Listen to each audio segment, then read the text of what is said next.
เอาแบบนี่ขนมไทยอันนี้ข้าวต้มมัด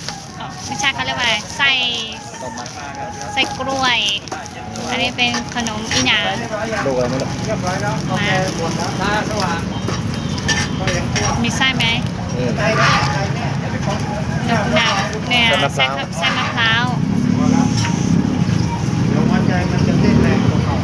เดี๋ยวกลับบ้านเดี๋ยวไปที่ทำไมนี่น้ำตาล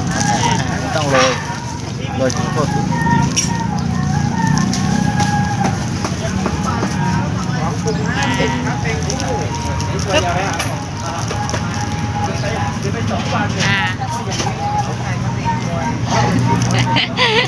อร่อยไหม